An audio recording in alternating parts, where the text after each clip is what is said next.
वंदे पुरुषोत्तमम।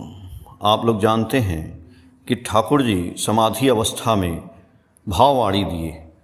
उस भाववाणी में ठाकुर जी ने जो 34वें दिन में बोला, आज हम उसको जो है बंगला में बोलते हैं, और उसमें ठाकुर जी बोले हैं जो प्रेम के बारे में कि मैं ही प्रेम हूँ, प्रेम ही मेरा स्वरूप है, और ठाकुर जी परम प्रेम मैं क्यों हैं। आज हम लोग इसी की चर्चा सुनेंगे।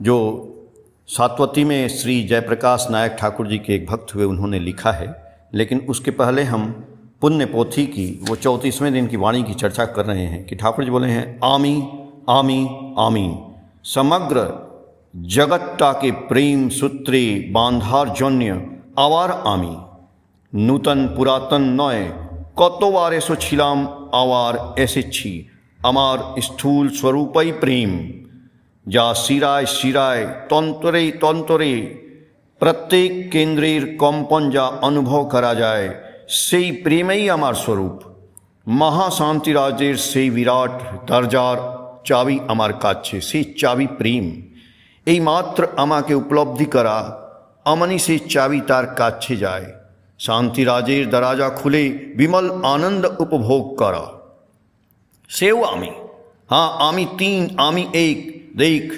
भालोबासार मध्य सब कर्म आछे ब्रह्म के सम्यक उपलब्धि परे ज्ञानेर चर्मेर परो यदि देही हये थाकते हये तबे भक्ति निये भगवान वासुदेव अत ज्ञान चर्चार पर भक्ति निये पड़ेछिलो एक कृष्ण निये पड़ेछिलो कृष्ण के आबार भालोबेसे तार भाव नियेछिलो कृष्णेर गुणगान करते प्रेमाश्रु बरे पड़ते। ठाकुर जी कह रहे हैं इसमें कि मैं ही समग्र जगत को प्रेम सूत्र में बांधने के लिए एक बार फिर आया हूँ। नूतन पुरातन नया कई बार ठाकुर जी आए, इस बार भी आए हैं। इसीलिए ठाकुर जी बोल रहे हैं कि हमारा स्थूल स्वरूप ही प्रेम है, जिसके मैं सिरे सिरे में नस नस में प्रत्येक केंद्र के कंपन में हमको अनुभव किया जा सकता है। और ठाकुर जी बोल रहे हैं वही प्रेम ही मैं हूँ, प्रेम का स्वरूप ही मैं मेरा स्वरूप है, प्रेम ही हमारा स्वरूप। तो इसकी चर्चा हम करते हैं। श्री जयप्रकाश नायक जी ने जो लिखा है सातवती में, वो लिखते हैं कि प्रकृति और संसार में अनेक ऐसी आधारभूत संरचनाएं बनती हैं जो फिर ध्वस्त भी हो जाती हैं। मानव ने प्रकृति और संसार को अपनी सुविधा अनुसार ढालने के अनेक प्रयत्न करके इसे प्रयोगशाला सा बना दिया है, लेकिन फिर भी मनुष्य जीवन के अनेक क्षेत्र में स्वयं को ठगा सा ही महसूस करता है, क्योंकि मनुष्य स्वयं के अंदर प्रेम की व्यापकता स्थिरता एवं विस्तार को समझने के लिए ही प्रकृति के सभी गतिविधि से लेकर उसके प्रारंभ एवं उसमें हो रहे अनेक परिवर्तन को काफ़ी गहराई से अध्ययन करता आ रहा है। उसी विशद अध्ययन का परिणाम है कि नित नए अनुसंधान होने के कारण विषयों के क्षेत्र में काफ़ी तेज़ी से विस्तार हो रहा है। हमारा मस्तिष्क एक ब्रह्मांड की तरह है जिसमें सूक्ष्म विचार बढ़ते जा रहे हैं, फिर भी हम मानव मस्तिष्क का आधा अधूरा ही अध्ययन कर पाए हैं, जिसे विज्ञान प्रयोग करके प्रत्यक्ष रूप से सामने लाया है। लेकिन अध्यात्म आज भी विज्ञान के धरातल से काफ़ी ऊपर है, क्योंकि ऋषि मुनि एवं साधकों के द्वारा जो बातें वेद पुराण के माध्यम से रखी गई है वह आज भी विज्ञान के बढ़ते कदम की समीक्षा करने में सक्षम माना जा रहा है।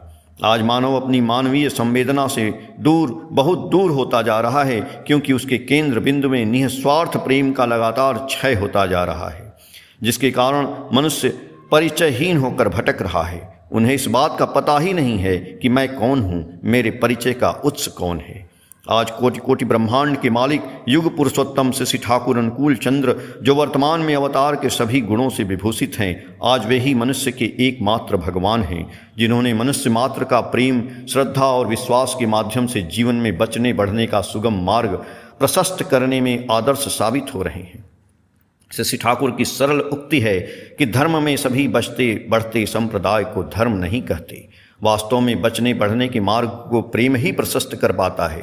श्री ठाकुर द्वारा लिखित सत्यानुसरण की यह पंक्ति काफ़ी उपयुक्त एवं समीचीन जान पड़ता है। भक्ति ला देती है ज्ञान, ज्ञान से होता है सर्वभूतों में आत्मबोध, सर्वभूतों में आत्मबोध होने से आती है अहिंसा और अहिंसा से आता है प्रेम। अनेक सामाजिक प्रदूषण के बावजूद, अनेक प्रलोभनों के बाद भी प्रेम ही एकमात्र बचा रहता है, शायद इसलिए कि वह जीवन के बचे रहने की अनिवार्य शर्त है। प्रेम के बिना जीवन की कल्पना थोथी दलील के सिवा और कुछ नहीं है।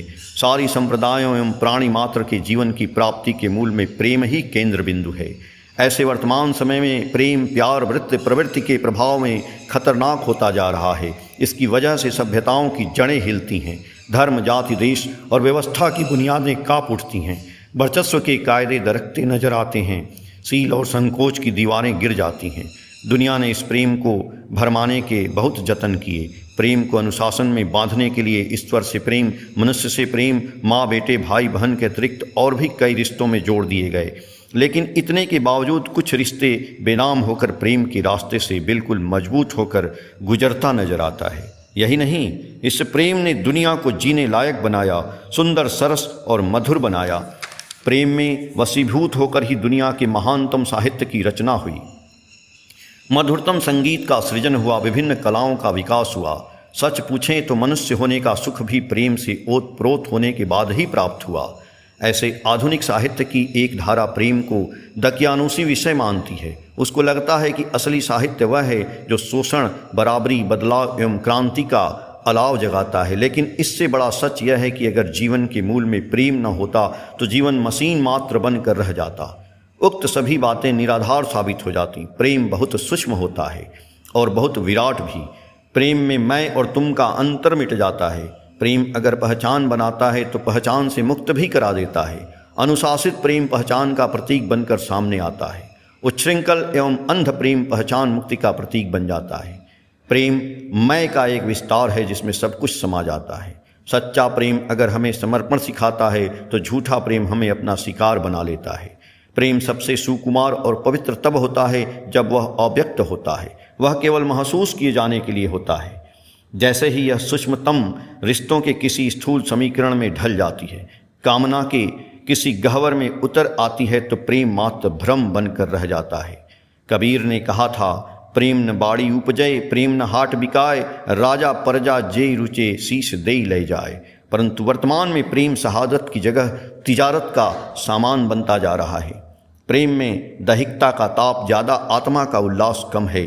तभी तो उज्ज्वल प्रेम की पराकाष्ठा की अभिव्यक्ति आज से कई सौ बरस पहले अमीर खुसरो ने कह दिया, खुसरो दरिया प्रेम का उल्टी बाकी धार, जो उतरा सो डूब गया, जो डूबा सो पार। इसी यथार्थ से आज हमें परिचित कराता है श्री ठाकुर अनुकूल चंद्र का सत्संग केंद्र देवघर, जहाँ नैसर्गिक सौंदर्य, आचार्य दर्शन के साथ साथ रमण करने से, निवास करने से, सादगी देखकर आनंद बाजार ग्रहण करने से स्वयं ही पता चल जाता है कि परम पिता परम प्रेम में क्यों कहलाए, उसकी साक्षात अनुभूति हो जाती है। एक बार देवघर सत्संग आश्रम में एक पर्यटक के रूप में एक अमेरिकन पहुँचे। वे वहाँ के वातावरण से प्रभावित होकर श्री ठाकुर के आश्रम पर कुछ दिन के लिए ठहर गए। इसी क्रम में उन्होंने श्री ठाकुर से एक प्रश्न किया, ठाकुर आखिर आप काम क्या करते हैं?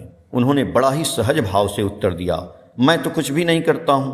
पुनः उन्होंने प्रश्न किया, आखिर कुछ तो अवश्य करते होंगे? तब दयाल ठाकुर काफ़ी विनम्र भाव से मुस्कुराते हुए उत्तर दिए, मैं प्रेम बेचता हूँ, बदले में मनुष्य खरीदता हूँ। इतना ही मेरा व्यापार है।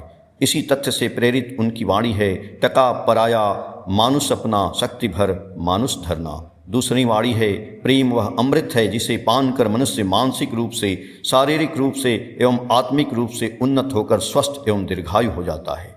क्योंकि प्राणी मात्र, मानव, जीव जंतु, पेड़ पौधे प्रेम का स्पर्श पाकर उसके शरीर के सारे अवयव में एक ऐसे हार्मोन स्रावित होते हैं जिससे वह सकारात्मक सोच से ओतप्रोत होकर गतिशील होते हुए अपने गंतव्य तक पहुंचकर ही चैन पाते हैं। इसलिए तो कहा गया है, प्रेम सर्वप्रथम शारीरिक सुख एवं स्पर्श से प्रारंभ होता है, फिर वह आत्मा की अंतर्धारा को प्रभावित करने लगता है, फिर वहीं से अध्यात्म की यात्रा आरंभ हो जाती है। श्री ठाकुर के संपर्क में हर तरह के लोग आए, अच्छे और भी अच्छे बने, बुरे से बुरे स्त्री पुरुष भी ठाकुर का संपर्क पाकर उनके प्रेम में ऐसे अभिभूत हुए कि उनका जीवन ही बदल गया। इस क्रम में एक अधेड़ वैश्या की जीवन घटना को समझा जा सकता है। एक वैश्या ठाकुर के आश्रम में आकर रहने लगी। उसके नाज नखरे एवं बन ठन कर चलना पूरे आश्रमवासी को भा नहीं रहा था। सभी पीठ पीछे शिकायत लहजे में बात किया करते थे। ठाकुर भी इस बात को भली भांति जान रहे थे कि आश्रमवासी को उस स्त्री के चाल चलन से काफ़ी नाराज़गी है, लेकिन ठाकुर के समक्ष इस बात को रखने की हिम्मत किसी में नहीं थी। वह स्त्री वैश्या काफ़ी सज धज कर ठाकुर के पास जाकर बैठ जाती थी। ठाकुर उससे काफ़ी सम्मानपूर्वक बात करते थे। संबोधन में हमेशा माँ ही कहते थे। वह स्त्री ठाकुर के रूप एवं सौंदर्य को देखकर काफ़ी तृप्त होती थी। वह पूरे आश्रम में भी वैसा ही रूप बनाकर घूमती रहती थी। ठाकुर से जिस चीज़ की मांग करती थी उसकी पूर्ति भी कर देते थे। धीरे धीरे वह स्त्री सोचने लगी कि मैं आश्रम में श्री ठाकुर के कारण इतना सम्मान पा रही हूँ। वे स्वयं मुझे माँ कहकर संबोधित करते हैं। आश्रमवासी से भी मेरा कोई शिकायत नहीं है, लेकिन बाहर से आने वाले आगंतुक आखिर मुझे देखकर ठाकुर के प्रति क्या भाव लेकर जाते होंगे। आश्रम में तो सभी आगंतुक ठाकुर की ख्याति सुनकर आते हैं। यहाँ उन्हें उसके अनुरूप परिवेश का दर्शन नहीं होता है तो निश्चय ही मैं अपने को दोषी मानती हूँ। धीरे धीरे एक दिन वह स्वयं आश्रम में एक पत्र ठाकुर के नाम छोड़कर चली गई। उस पत्र का सार यही था कि ठाकुर, आपने सच में यह साबित कर दिखाया कि मनुष्य को घृणा से नहीं बल्कि प्रेम भरा माँ संबोधन से एवं आचरण के माध्यम से अस्थायी रूप से हृदय परिवर्तन किया जा सकता है। मैं स्वेच्छा से आश्रम तो छोड़कर जा रही हूँ, लेकिन बदले में प्रेम, श्रद्धा, विश्वास, त्याग, समर्पण से ओतप्रोत हृदय की झोली भरकर लौट रही हूँ। यह परिवर्तन निश्चय ही दिव्य और प्रेम शक्ति का ही प्रतिफल है। दूसरा उदाहरण प्रेम का यह है कि ठाकुर के किचन गार्डन में प्रतिदिन चोर घुस कर फूल गोभी, पत्ता गोभी एवं अन्य सब्जी चोरी कर ले जाता था। एक दिन चोर रखवाला द्वारा पकड़ा गया। उसे पकड़कर ठाकुर के पास लाया गया। ठाकुर ने उस चोर को भाई कहकर संबोधित किया और पूछा, तुम्हारे घर में कौन कौन है और वे लोग क्या करते हैं? वह चोर विनम्र भाव से हाथ जोड़ते हुए कहा, ठाकुर, मैं एकमात्र कमाने वाला था, वह भी काम छूट गया। 8 आदमी के परिवार को चलाना काफ़ी कठिन प्रतीत हो रहा था। यही कारण है कि मैं यह काम करना शुरू किया। मैं आपसे माफ़ी चाहता हूँ और भविष्य में ऐसी गलती नहीं करूँगा, विश्वास दिलाता हूँ।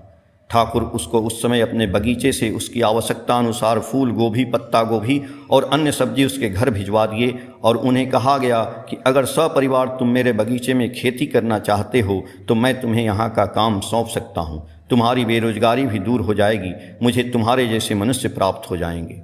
वह दूसरे दिन ठाकुर आश्रम में आकर सपरिवार दीक्षा ग्रहण किया और ठाकुर को साष्टांग प्रणाम कर अपनी गलती को स्वीकार करते हुए ठाकुर के अनुसार अपना जीवन व्यतीत करने लगा और एक सफल मनुष्य बन गया। यही है ठाकुर का हृदय परिवर्तन, जिसके मूल में उनका प्रेम ही स्थित था।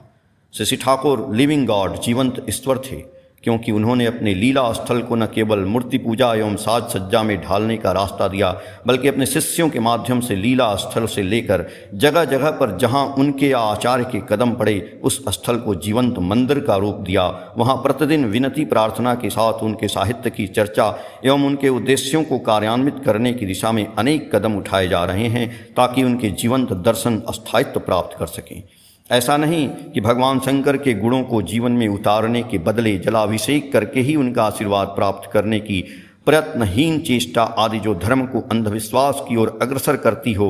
आज हमें जो देखने को मिल रहा है वह धर्म का अवशेष मात्र रह गया है। उसे जीवंत रूप में श्री ठाकुर उसकी पुनर्स्थापना करने आए हैं। निश्चय ही दयाल देश के मालिक श्री ठाकुर जीवन संगीत के उद्गाता हैं, अमृत पथ के दिक्दर्शक एवं प्रेम पथ के उत्कर्ष हैं। 7 अप्रैल 2024 के पेज संख्या 45 से 49 तक। जय गुरु।